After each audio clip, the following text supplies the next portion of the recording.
This is the Rabbi of Rabbis, the teacher of teachers, the dean of the Ziegler School of Rabbinic Studies, colleague to Rabbi Cheryl Peretz, really, truly one of the great wise teachers of our time, and a very dear friend who we are very proud to have as a beloved member of our own community. I'm so excited that we get the chance to learn now with Rabbi Brad Artson. Thank you.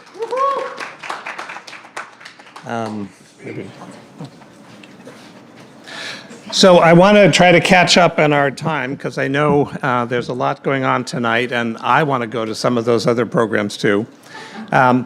Here's a couple things I want to share. The first is, Sharon, I believe that tonight is an anniversary. It is.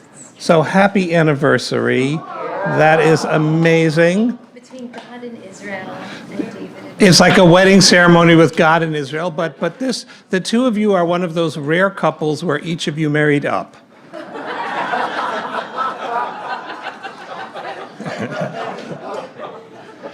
And I just want to say from personal experience that the first 26 years are the hardest.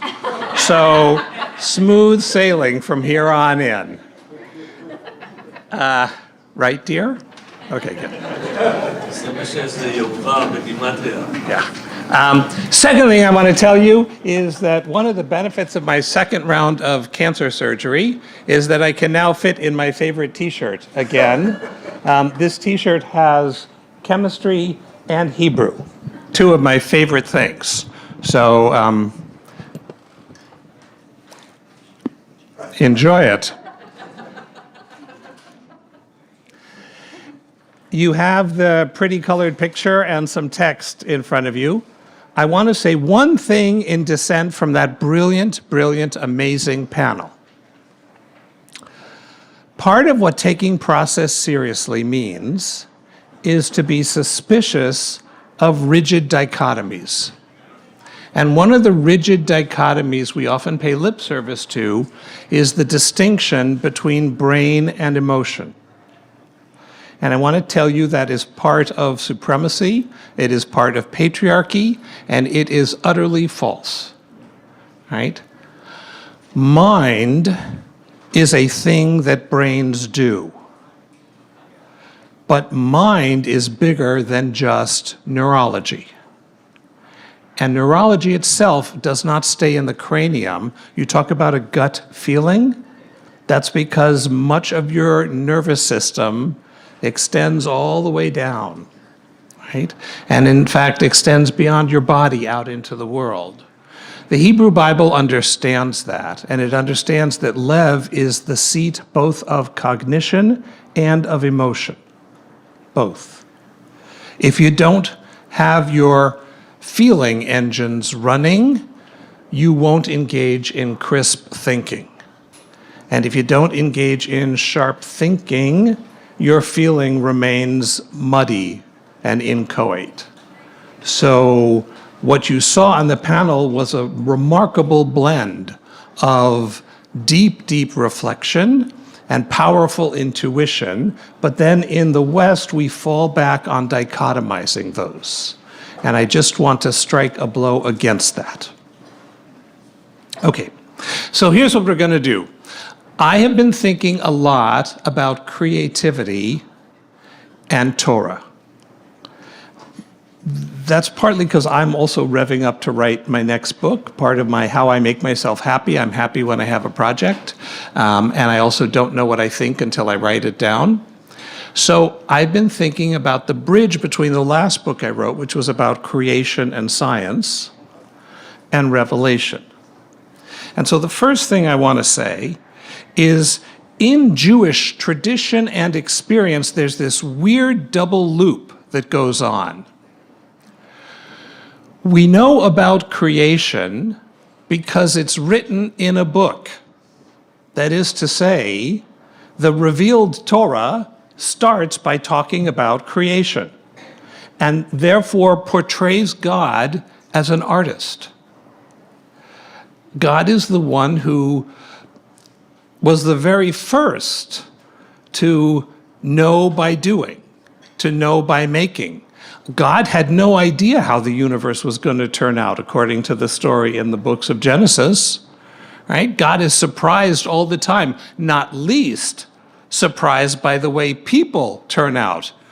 "Oh my me," said God, "you are evil from the time of your birth," as if God didn't know that that was coming. So we know creation through revelation. But of course, revelation had to have a universe to happen in. So revelation is part of the unfolding of creation. A creation that reveals, a revelation that creates, they're looped together. Another dichotomy bites the dust.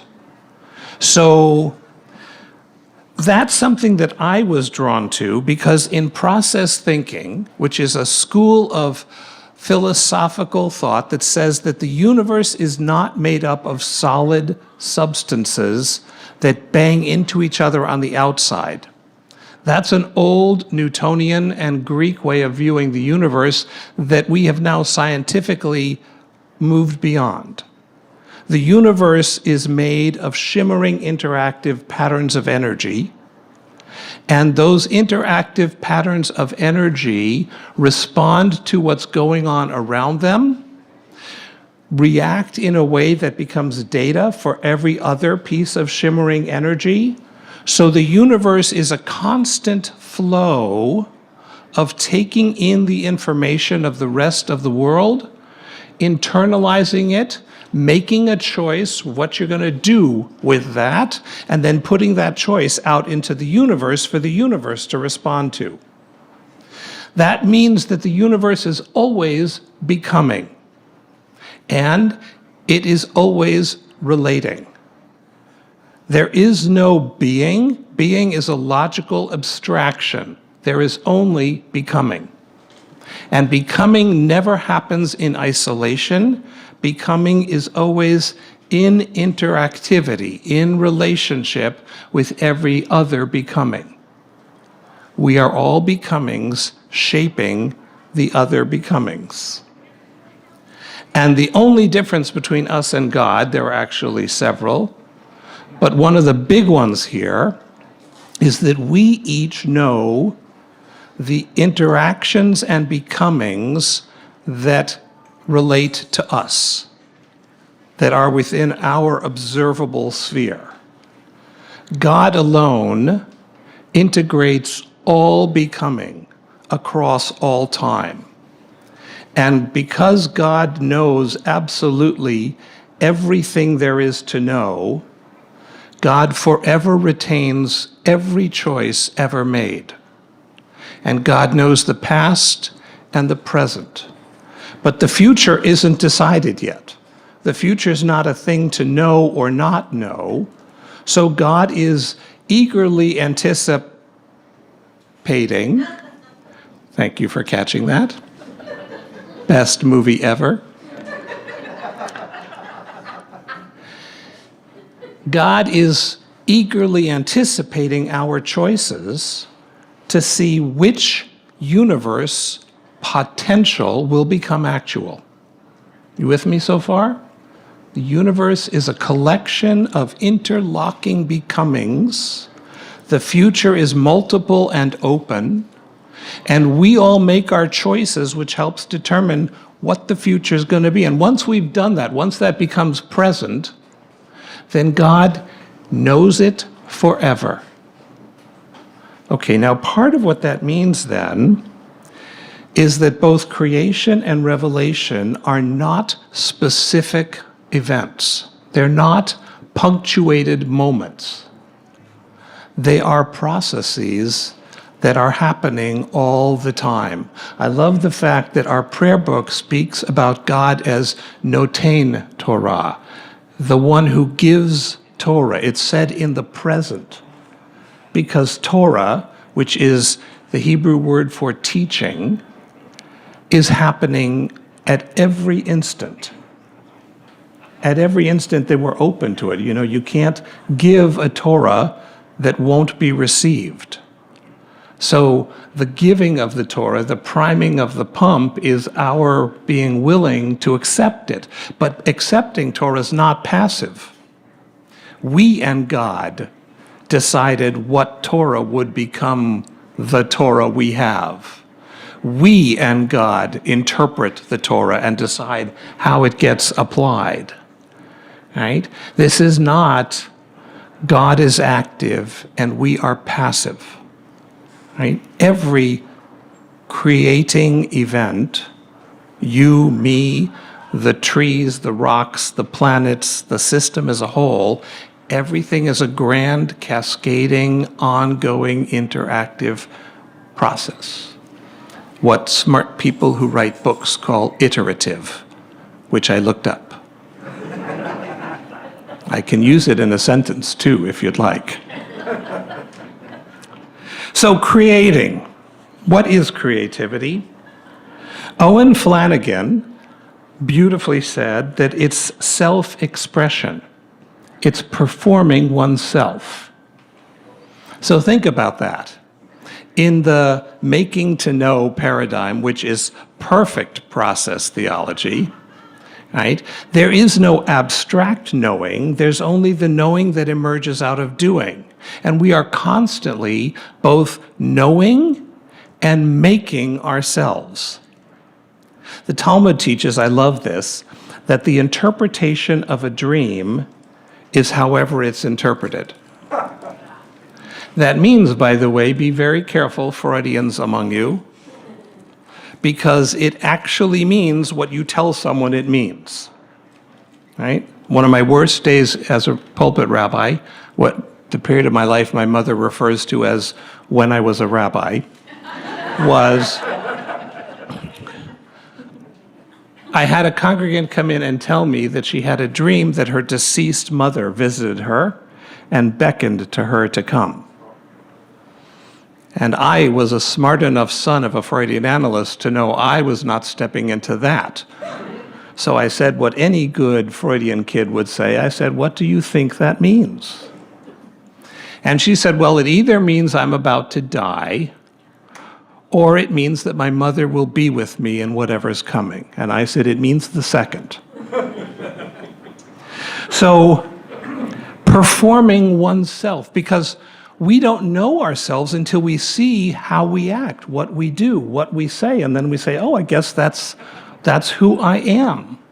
And if we're attentive, then with time we see when we perform the best versions of ourselves. When is it that we actually thrive? When is it that we're really there for the ones we care about?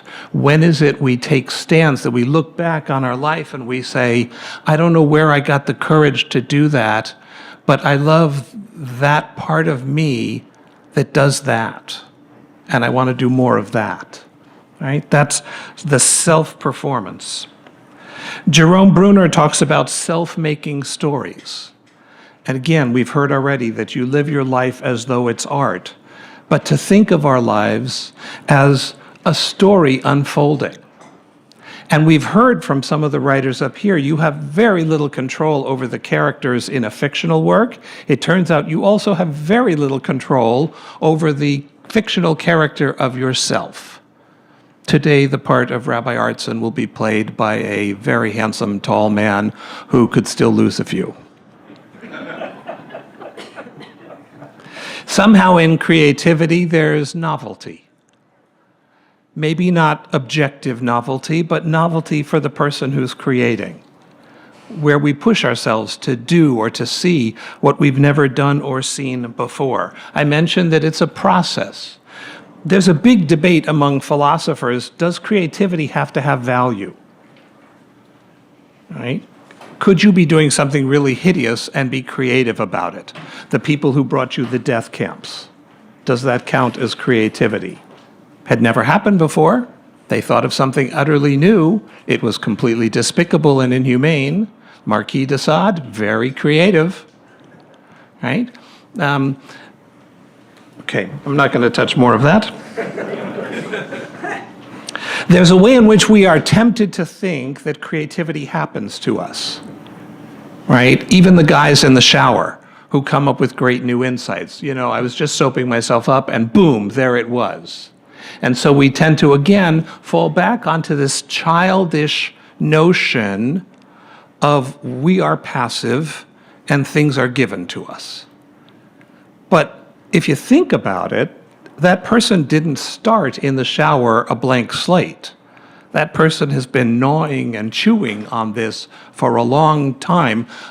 If I can use the metaphor, a camel should not be surprised by the cud that it spits up and starts to chew.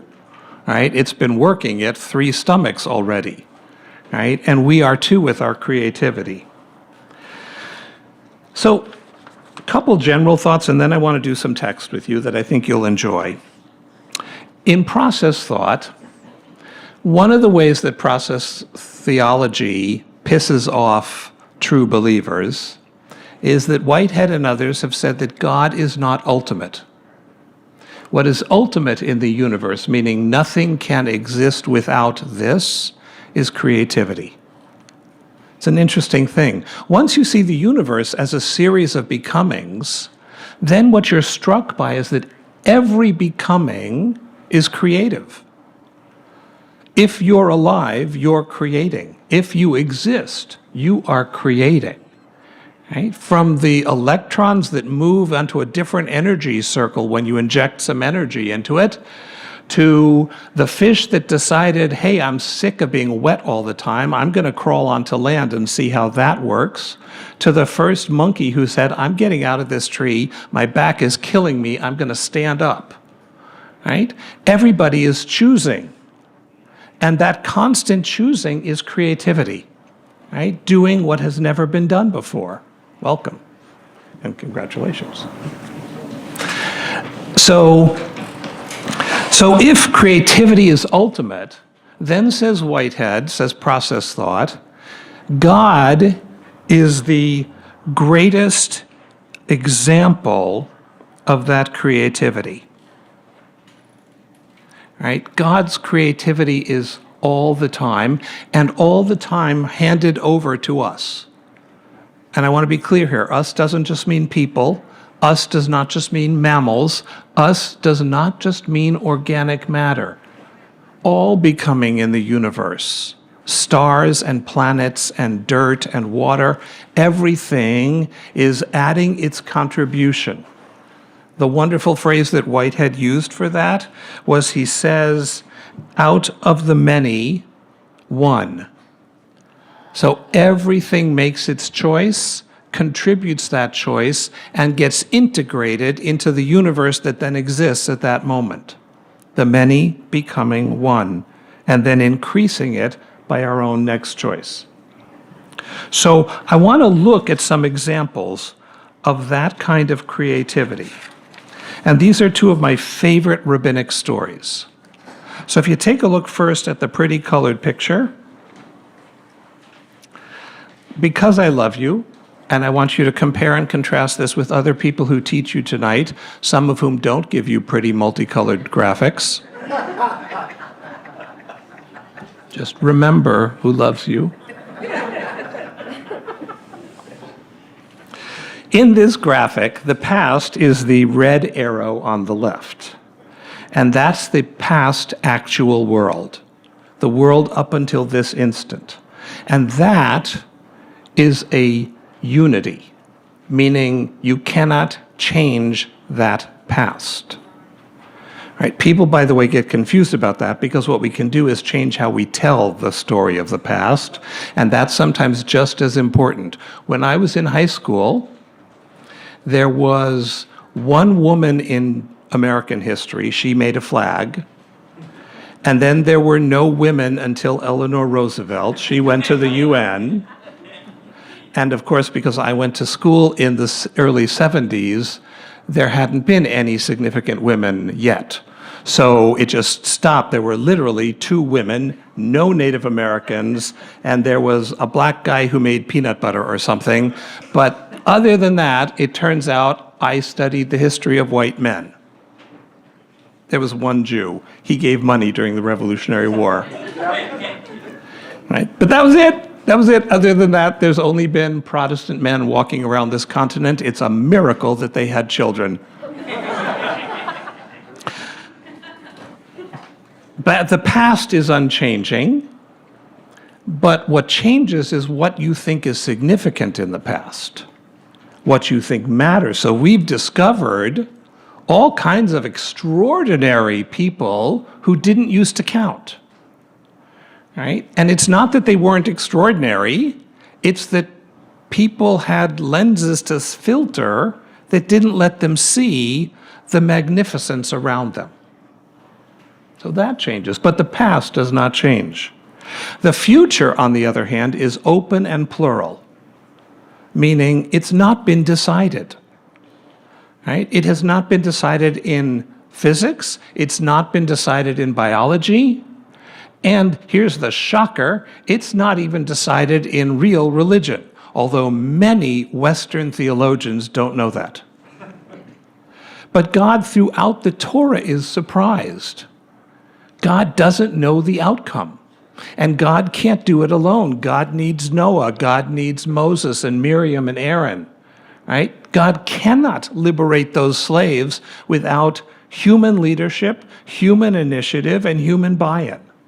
The Israelites have to agree to walk out of Egypt. The mixed multitude have to agree to go with them, right? So the future is open and plural. And what happens when the future comes at us, we because we're trained in Western thinking, we think of history moving from the past into the future. But that's not the motion. The motion is from the future into the present to the past. And it's a great big funnel. Every possible future comes to us and meets us at this moment. And at this moment, we have to decide what choice we're going to make to embrace which possible future. And that choice is always freely yours, as it is freely anything in the cosmos. God cannot and will not dictate that choice. God has a preference. In process thought, we call the optimal choice, the choice that is optimal in terms of justice and love and experience and compassion, the lure, L-U-R-E.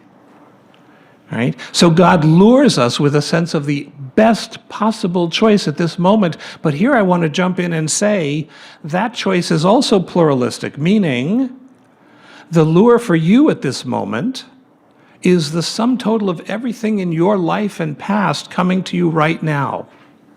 And that's different than your lure, because your lure has to be what's possible for you given the sum total of your history, your experiences, everything you know, and what you're facing at this moment, which means we can never know what the lure is for someone else. If we're lucky, we can have clarity as to what it is for ourselves. And so our job isn't to tell someone else, you should be doing it my way. Our job is to get to know them well enough that we can ask good questions so they can figure out the lure for themselves.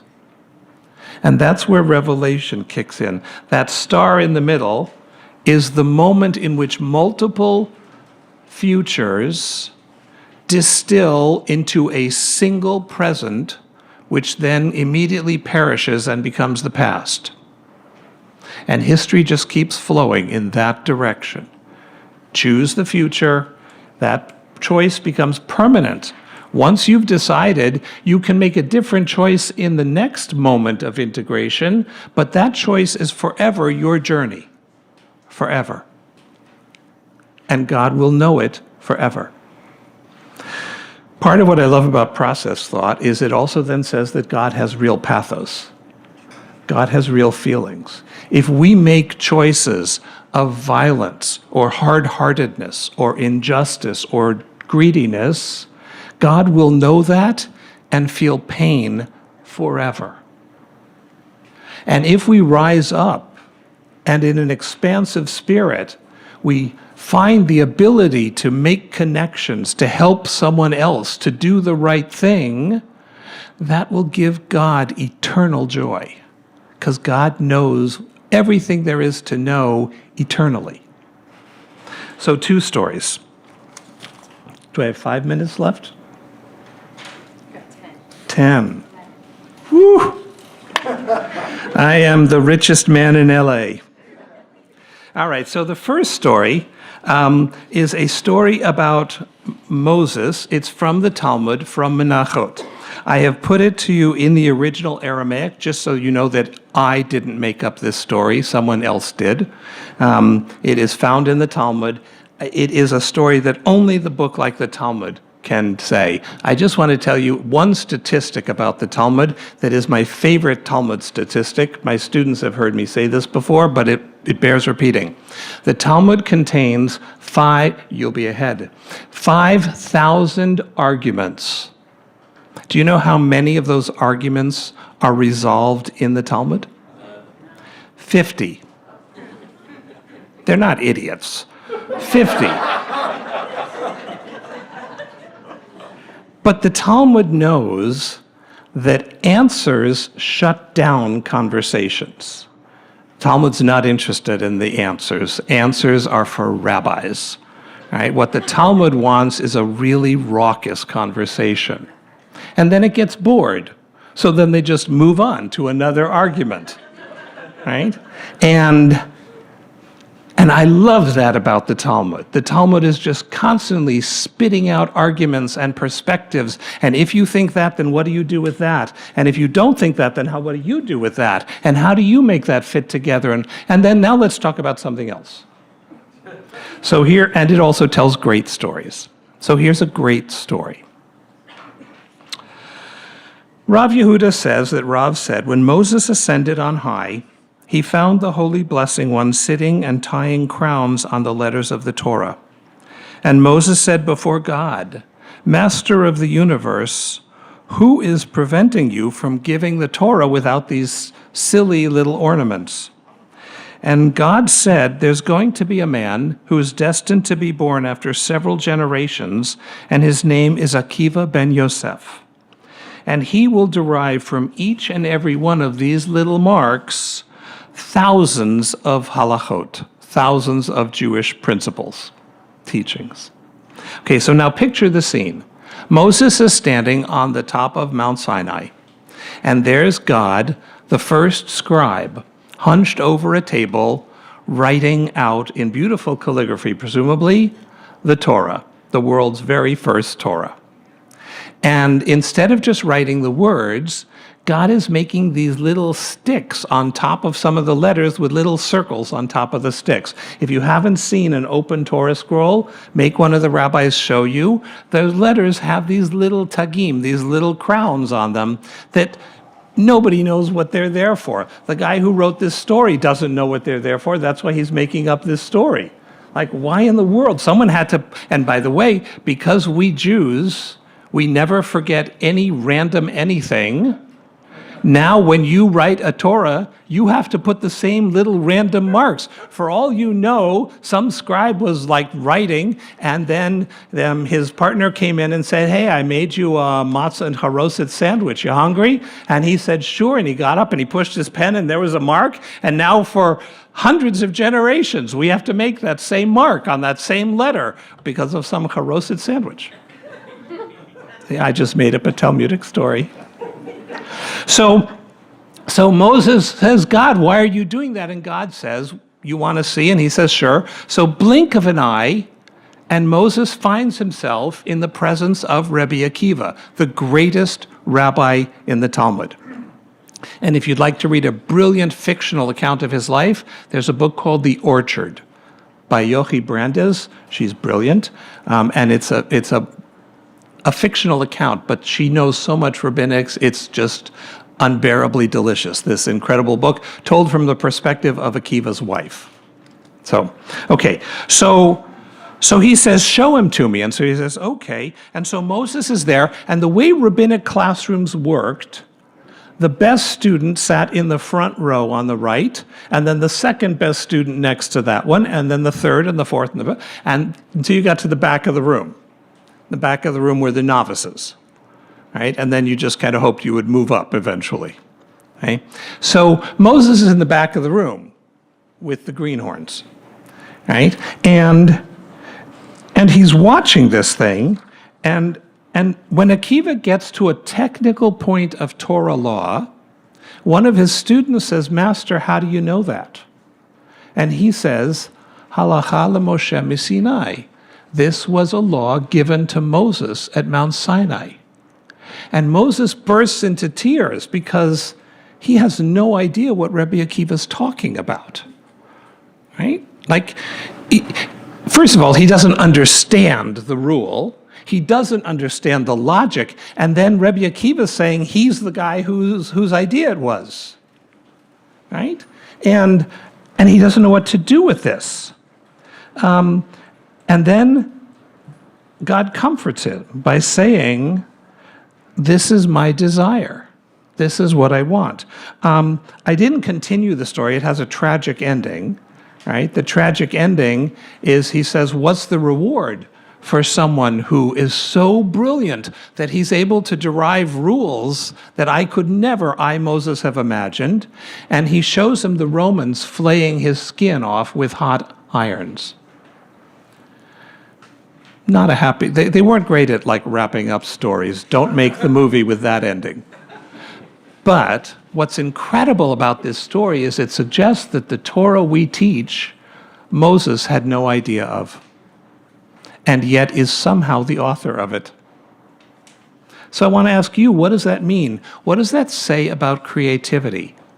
Because we Jews have been doing creative dancing with the Torah from the moment we got it. And the Torah that we read means things that our ancestors never intended, never saw, right? We at Ikar are among the luckiest Jews in the world because each and every one of our rabbis gets up and does dazzling dances with Torah. And the authenticity of their teaching is found by the way they derive things from Torah that in a million years we would never have seen. But neither would Moses. Neither would Rabbi Akiva. So in what way is it the Torah of Moses? That's a question. How does that Torah creativity work? I'm not going to get you, you can wait for that. I'm not about to answer that question. What do you think? This is a story about creativity. I wanted to ask you a question that's been bugging me. It's a quick thing. They says, "Kol yadua v'rashut natuna." Yes. Nothing is known, but the free choice is given. Yes. I could never reconcile it. So give me your version. Okay. Is it on? No, she wants you to speak without having it on. I have no problem. I can raise my voice. I have no. So the question is, in Pirkei Avot, it is actually Rabbi Akiva who says that all is in the hands of heaven except for the choices people make. This is impossible. Rabbi Akiva was many things. He was not a philosopher. If God, with a certainty, knows what choice you're going to make, then you don't have free will. So he's wrong. But what Rabbi Akiva, to his credit, is saying is, I think I have to believe in an all-powerful God who's in control, even though you look out at the world and it's clear that that can't be the case. Yet I'm unwilling to give up on human freedom and responsibility. So I know this is a paradox, but I'm going to hold on to it anyway. All right, but back to our normal story. Look at the way that creativity builds on what it has inherited, but is not bound to replicate it. Right? The Torah that each generation is called to produce is unprecedented, is unpredictable. Each generation, in some important way, betrays the preceding generations. And that's Torah. Like, that's the process of Torah. If you don't see things in Torah that are different than the generation before you, then why bother with your generation? If each of us are to make the Torah uniquely great, then we have to bring novelty in what we read. This is an age in which God is asking us to find trans people in the Torah. This is an age in which God is asking us to transcend racial bias or gender prejudice or supremacy or imperialism, all kinds of things that we're commanded to see, and the fact that the generation before us didn't see it is because each generation stands on the shoulders of the one before. That's true for great creative artists too. The most improvisational of the artists have been practicing their scales for 10,000 hours. They know what they're riffing on. That's why they're so good at it. Right? It takes enormous effort to be spontaneous and unrehearsed.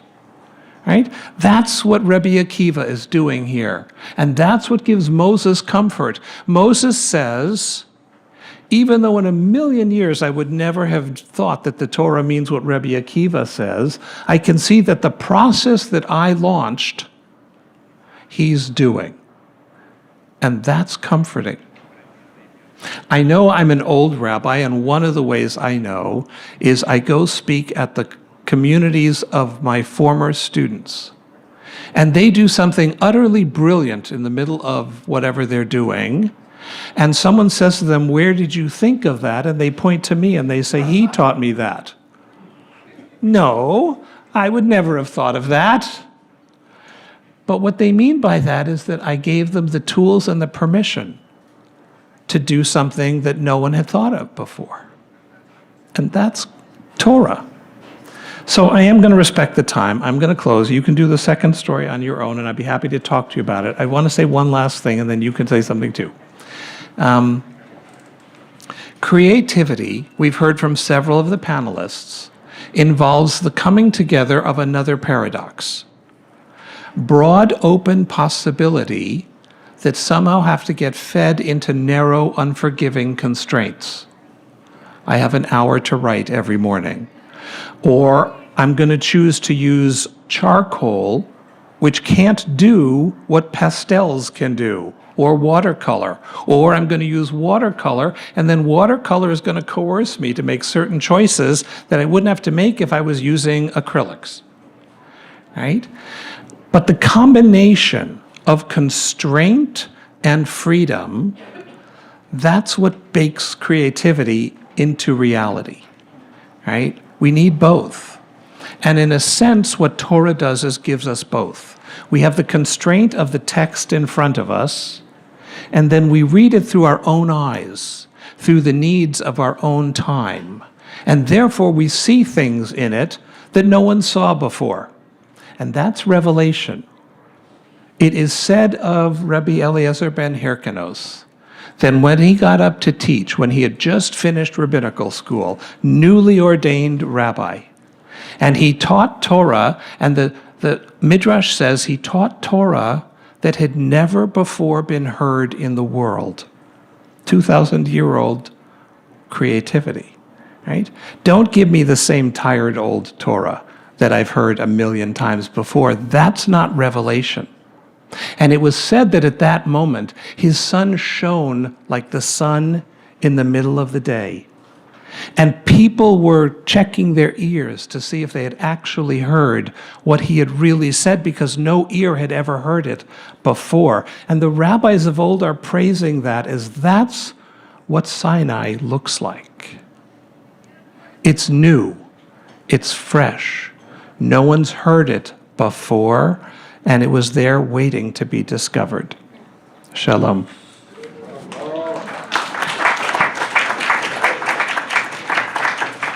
All right. Thank you so much, Rabbi Artson. That reminds me of a sermon I heard from a bar mitzvah boy just a few days ago. Sammy gave an incredible talk, and what I'm so moved by here, if I can just reflect for a moment, is that how much faith you have to have in the halacha or in the Torah itself that it won't break when the next generation trained in the ways of the previous generation finds a different narrative or different story. You have to really have that faith. So that was so powerful. Thank you. We're going to take a short break, and then let me just tell you what's going to happen back in this room.